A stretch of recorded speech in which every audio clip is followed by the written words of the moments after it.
Hey guys, welcome to government jobs Gyan YouTube channel. Guys, आज की इस वीडियो में हम बात करेंगे NBEMS के new recruitment notification online form apply process के बारे में। जी हाँ दोस्तों, national board of examination medical science ने यहाँ पर ग्रुप A, B, C के junior assistant stenographer, junior accountant, junior programmer और डिप्यूटी डायरेक्टर के खाली पदों को भरने के लिए नोटिफिकेशन रिलीज कर दिया है।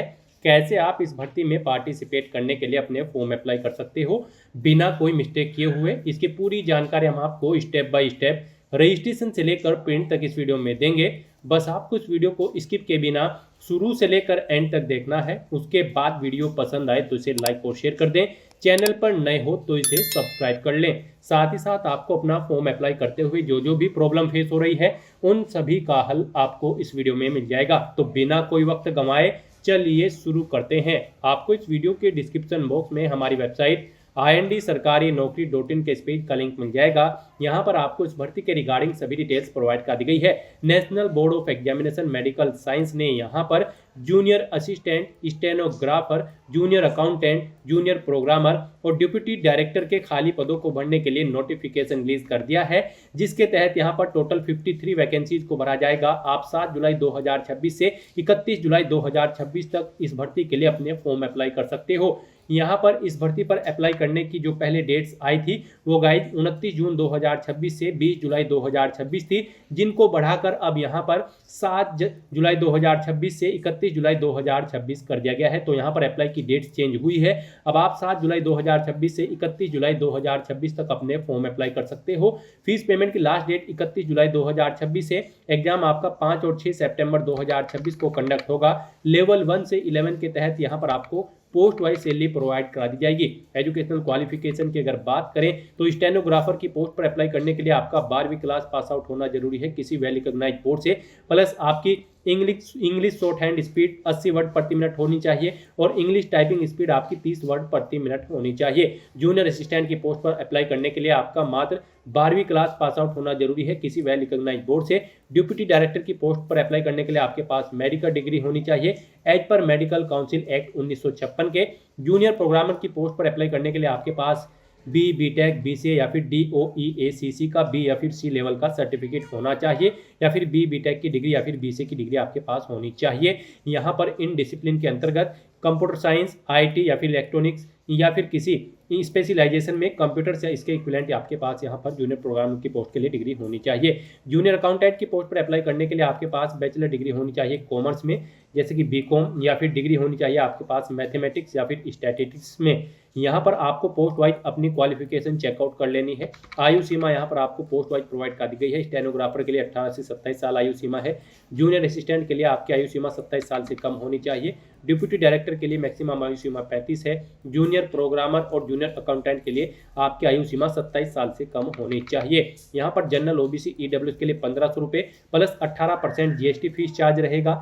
SC ST PH और फीमेल कैंडिडेट के लिए कोई फीस नहीं है। फीस का अमाउंट आप ऑनलाइन मोड में debit card, credit card, net banking या फिर UPI के माध्यम से जमा करा सकते हो। सिलेक्शन आपका कंप्यूटर बेस्ड टेस्ट और कंप्यूटर नॉलेज और स्किल टेस्ट के आधार पर होगा।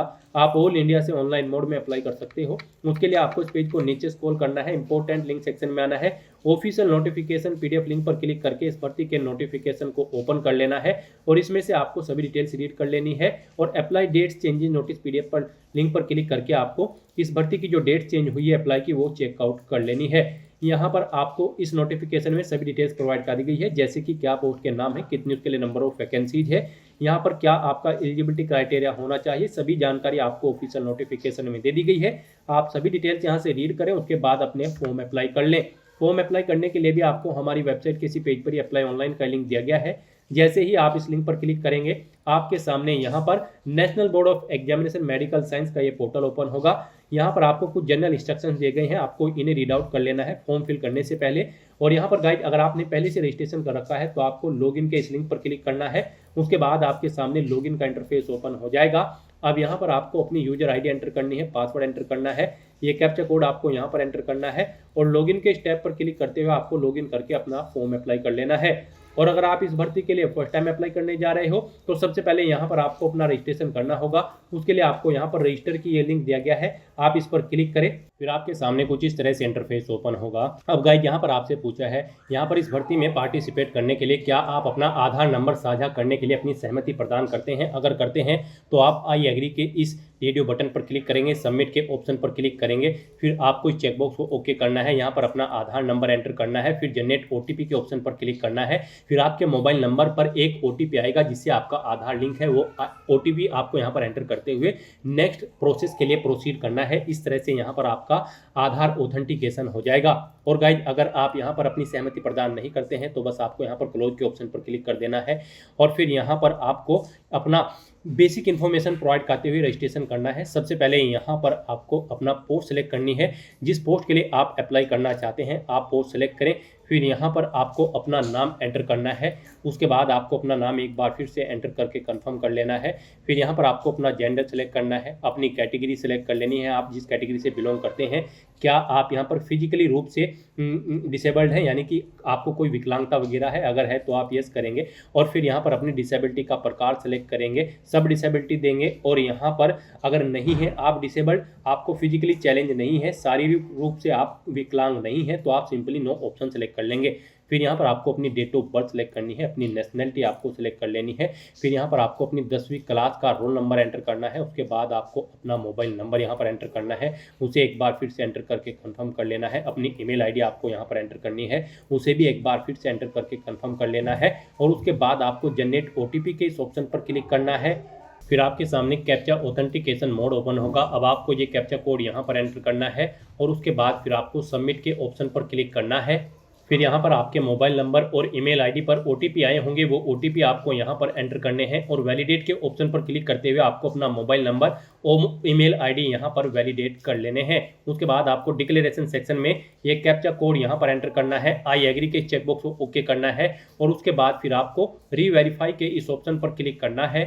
फिर यहाँ पर आपने ऊपर जो अब तक डिटेल प्रोवाइड कराई है उसका पूरा प्रीव्यू आपको शो कर दिया गया है। आपको सभी डिटेल्स केयरफुली चेकआउट करनी है, इनके सामने इन सभी चेकबॉक्सेस को ओके करना है और अपनी डिटेल्स को वेरीफाई कर लेना है। और उसके बाद गाइस फिर आपको यहाँ पर सबमिट के इस ऑप्शन पर क्लिक करना है। इस तरह से यहाँ पर आपका रजिस्ट्रेशन सक्सेसफुली कंप्लीट हो जाएगा। आपको एक रजिस्ट्रेशन नंबर और पासवर्ड आपके रजिस्टर्ड मोबाइल नंबर और ईमेल आईडी पर सबमिट कर दिए गए हैं। आपको उन्हें केयरफुली नोट डाउन करके रख लेना है फ्यूचर यूज के लिए। और गाइस यहाँ पर अब आपको अपना फॉर्म अप्लाई करने के लिए गो टू एप्लीकेशन के इस टैब पर क्लिक करना है। अब यहाँ पर आपका फॉर्म स्टार्ट हो चुका है। आपको अपनी पर्सनल इन्फॉर्मेशन यहाँ पर देनी है। कुछ डिटेल यहाँ पर आपको आपकी ऑटोमेटिकली फिल मिलेगी जो कि आपके रजिस्ट्रेशन से फैच कर ली गई है। अब यहाँ पर आपको अपना मैरिटल स्टेटस बताना है, आप मैरिड हो या फिर अनमैरिड, आप ऑप्शन सेलेक्ट कर लेंगे। फिर यहाँ पर आपको अपने फादर का नाम एंटर करना है, उसके बाद आपको अपनी मदर का नाम यहाँ पर एंटर करना है। उसके बाद आपसे पूछा गया है कि क्या आप एक भूतपूर्व सैनिक हैं, अगर हैं तो आप यस ऑप्शन सेलेक्ट करेंगे। और फिर यहाँ पर आप अपनी सर्विस का पीरियड सेलेक्ट करेंगे, कब से कब तक आपने सर्विस की है। इनके अकॉर्डिंग यहाँ पर आपकी सेवा की अवधि कैलकुलेट करके आपको शो कर दी जाएगी। और अगर आप एक सर्विसमैन नहीं है तो आप सिंपली यहाँ पर नो ऑप्शन सेलेक्ट कर लेंगे। फिर यहाँ पर आपसे पूछा गया कि क्या आपने ऑलरेडी कोई सिविल पोस्ट ज्वाइन कर रखी है और एक सर्विसमैन के तोर पर आप उससे बेनिफिट लेना चाहते हैं, तो यहाँ पर आप यस करेंगे, नहीं तो नो ऑप्शन सेलेक्ट करेंगे। फिर आपसे पूछा गया है कि क्या आप एक सर्विसमैन या फिर डिसेबल्ड ऑपरेशन है ड्यूरिंग हॉस्पिटैलिटीज, अगर हैं तो आप यस करेंगे, नहीं तो नो ऑप्शन सेलेक्ट करेंगे। फिर आपसे पूछा गया है कि क्या आप सेंट्रल गवर्नमेंट के सिविलियन एम्प्लॉय हैं, अगर हैं तो आप यस करेंगे। और फिर यहाँ पर आप अपनी सर्विस का पीरियड सेलेक्ट करेंगे इन कैलेंडर में से और इनके अकॉर्डिंग आपको आपकी सर्विस की अवधि शो कर दी जाएगी। और अगर आप नहीं हैं तो आप सिंपली यहाँ पर नो ऑप्शन सेलेक्ट कर लेंगे। फिर यहाँ पर ऊपर आपको आपकी कॉन्टैक्ट डिटेल ऑटोमेटिकली फिल मिलेगी, आपकी ईमेल आईडी और फ़ोन नंबर आपको उन्हें चेकआउट करना है। फिर यहाँ पर आपको अपनी आइडेंटिफिकेशन की डिटेल देनी है। यहाँ पर आप इसमें से कोई एक ऑप्शन सेलेक्ट करें अपनी आइडेंटिफिकेशन के लिए। आपके पास इनमें से क्या है, passport, pan card, voter ID या फिर ड्राइविंग लाइसेंस, आप अपने अकॉर्डिंग यहाँ पर ऑप्शन सेलेक्ट करेंगे। उसका नंबर यहाँ पर आप एंटर करेंगे। उसके बाद यहाँ पर आपको अपना कोरोस्पोंडेंस एड्रेस एंटर करना है। यहाँ पर आप अपना कोरोस्पोंडेंस एड्रेस एंटर करें और फिर गाइड यहाँ पर आपको अपना परमानेंट एड्रेस एंटर करना है। यहाँ पर आप अपना परमानेंट एड्रेस एंटर कर दें। और अगर आपका परमानेंट एड्रेस आपके कोरोस्पोंडेंस एड्रेस के अकॉर्डिंग सेम है तो आप यहाँ पर इस परमानेंट एड्रेस सेम एज में यस के इस रेडियो बटन पर क्लिक कर दें। ऑटोमेटिकली आपका परमानेंट एड्रेस आपके कोरोस्पोंडेंस एड्रेस के अकॉर्डिंग यहाँ पर फिल हो जाएगा। इस तरह से यहाँ पर आपको ये अपनी बेसिक इन्फॉर्मेशन प्रोवाइड करनी है और फिर आपको सेव एंड नेक्स्ट के इस ऑप्शन पर क्लिक करना है। नेक्स्ट यहाँ पर आपको अपनी क्वालिफिकेशन, एक्सपीरियंस और लैंग्वेजेस की डिटेल प्रोवाइड करनी है। गाइस यहाँ पर आप चेकआउट कर सकते हो किस पोस्ट पर अप्लाई करने के लिए क्या आपकी क्वालिफिकेशन रिक्वायर्ड है। जैसे कि यहाँ पर अगर आप जूनियर असिस्टेंट की पोस्ट पर अप्लाई कर रहे हैं तो आपका 12वीं क्लास पास आउट होना जरूरी है किसी वेल रिकॉग्नाइज बोर्ड से।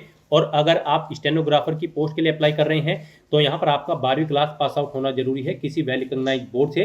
साथ ही साथ आपकी English short hand speed 80 word प्रति मिनट होनी चाहिए और इंग्लिश टाइपिंग स्पीड आपकी 30 वर्ड प्रति मिनट होनी चाहिए। और अगर आप डिप्यूटी डायरेक्टर की पोस्ट के लिए अप्लाई कर रही हैं तो आपके पास मास्टर डिग्री होनी चाहिए as per medical council act 1956 के। और यहाँ पर जूनियर अकाउंटेंट की पोस्ट के लिए अप्लाई कर रही हैं तो आपके पास बैचलर डिग्री होनी चाहिए कॉमर्स में, जैसे कि बीकॉम, या फिर डिग्री होनी चाहिए आपके पास मैथमेटिक्स या फिर स्टैटिस्टिक्स में यहाँ पर। और अगर आप जूनियर प्रोग्रामर की पोस्ट के लिए अप्लाई कर रहे हैं तो आपके पास बीटेक या फिर बीसीए की डिग्री या फिर DOEACC का यहाँ पर BSc लेवल का सर्टिफिकेट या होना चाहिए, या फिर आपके पास कोई डिग्री होनी चाहिए कंप्यूटर साइंस में या फिर IT में या फिर electronics with specialization in computers या फिर इसके इक्विवेलेंट आपके पास डिग्री यहाँ पर होनी चाहिए। तो यहाँ से आप चेकआउट कर सकते हो किस पोस्ट पर अप्लाई करने के लिए क्या आपकी क्वालिफिकेशन रिक्वायर्ड है, उसके अकॉर्डिंग यहाँ पर आपको अपनी क्वालिफिकेशन की डिटेल देनी है। यहाँ पर आपने पीछे जो भी पोस्ट सेलेक्ट की होगी, जिस पोस्ट के लिए आप अप्लाई कर रहे हैं उसकी अकॉर्डिंग यहाँ पर आपको अपनी क्वालिफिकेशन की डिटेल देनी है। सबसे पहले यहाँ पर आपको अपनी 10वीं क्लास की डिटेल देनी होगी।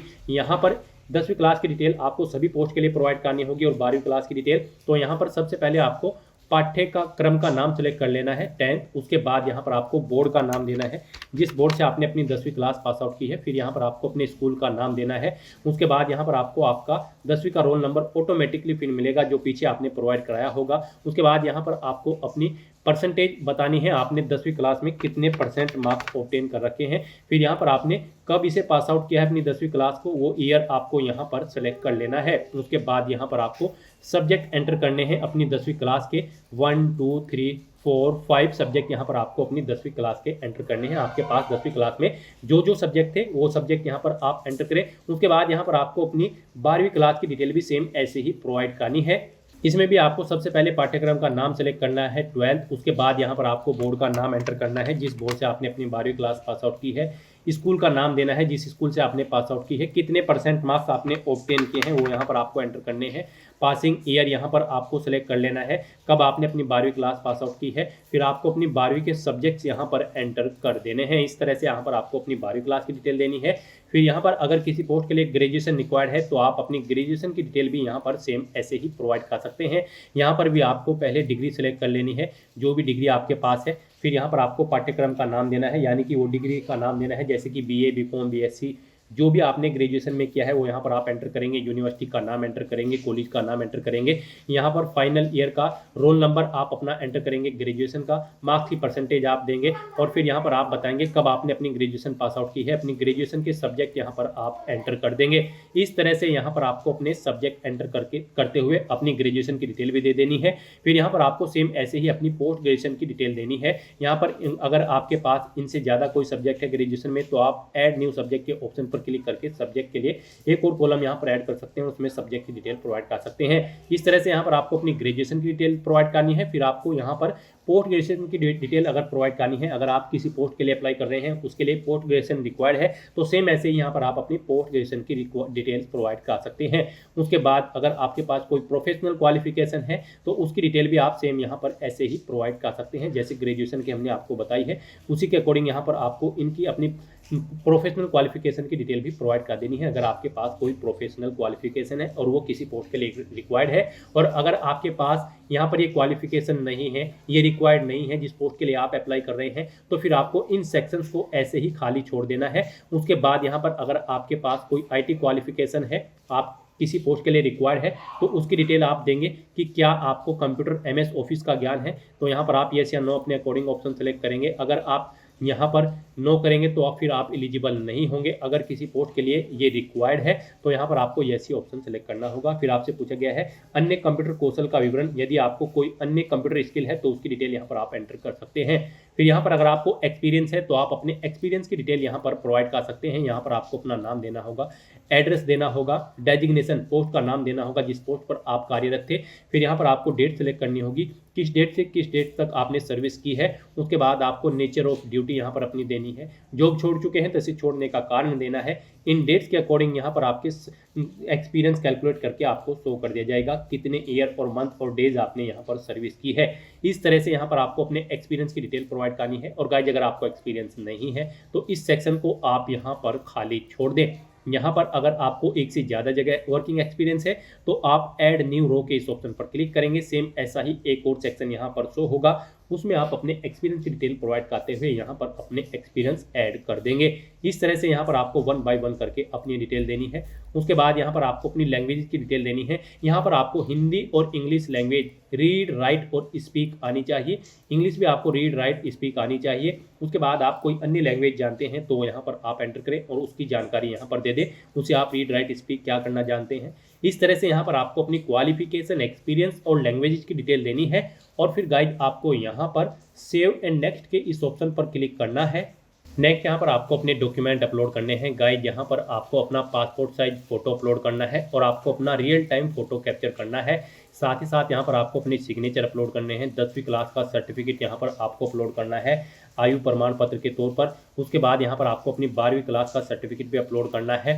फिर यहाँ पर आपको अपनी डिग्री, आपने अगर कोई डिग्री या फिर डिप्लोमा कर रखा है तो उसे भी यहाँ पर आप अपलोड कर सकते हैं। फिर यहाँ पर आपको अपनी NOC अपलोड करनी होगी। अगर आपको एक्सपीरियंस है, आप जॉब छोड़ चुके हैं तो फिर यहाँ पर आप नो ऑब्जेक्शन सर्टिफिकेट अपलोड करेंगे।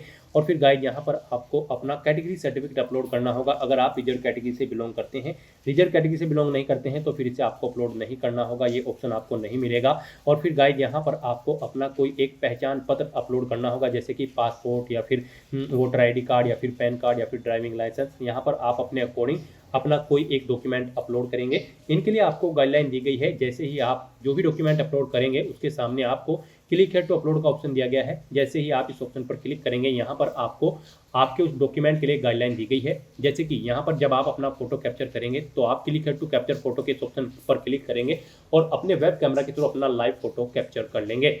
आपका फोटो यहाँ पर जो आप कैप्चर करेंगे उस स्थान पर सिंपल प्लेन बैकग्राउंड होना चाहिए, प्रॉपर वे में लाइट होनी चाहिए। आपको बिल्कुल सीधा फॉरवर्ड कैमरे की तरफ देखना है और अपना लाइव फोटो कैप्चर कर लेना है। फोटो कैप्चर करते समय आपको अपने चेहरे पर कोई मास्क नहीं लगाना है, कानों में ईयरफोन्स वगैरह नहीं पहनने हैं, आंखों पर चश्मा वगैरह नहीं पहनना है। इन चीज़ों का ध्यान रखते हुए आपको अपना लाइव फोटो यहाँ पर कैप्चर कर लेना है। फिर आपको अपना recent passport size photo upload करना है। कलर यहाँ पर इसके लिए आपको गाइडलाइन दी गई है। आपका फोटो यहाँ पर 50 KB से 100 KB के बीच में होना चाहिए, JPG या फिर JPEG फॉर्मेट में होना चाहिए। 30 दिन से ज़्यादा पुराना यहाँ पर आपका फोटो नहीं होना चाहिए। तो यहाँ पर अपना फोटो अपलोड करने के लिए आपको ड्रॉप फाइल शेयर के इस ऑप्शन पर क्लिक करना है, फाइल को सिलेक्ट कर लेना है और यहाँ पर आपको अपना फोटो अपलोड कर देना है। उसके बाद गाइड यहाँ पर आपको अपना सिग्नेचर अपलोड करने हैं। उसके लिए भी आप क्लिक हियर टू अपलोड के इस ऑप्शन पर क्लिक करेंगे। आपके सिग्नेचर यहाँ पर 100 KB से कम होने चाहिए, JPG फॉर्मेट में होने चाहिए। आप ड्रॉप फाइल शेयर के ऑप्शन पर क्लिक करेंगे, फाइल को सेलेक्ट कर लेंगे और यहाँ पर अपने सिग्नेचर अपलोड कर देंगे। उसके बाद आपको अपनी 10वीं क्लास का सर्टिफिकेट अपलोड करना है। इसके लिए भी आप क्लिक हियर टू अपलोड के ऑप्शन पर क्लिक करेंगे। इसके सामने यहाँ पर आपका डॉक्यूमेंट 50 KB से 1 MB के बीच में होना चाहिए। ये PDF, JPG या फिर JPG फॉर्मेट में होना चाहिए।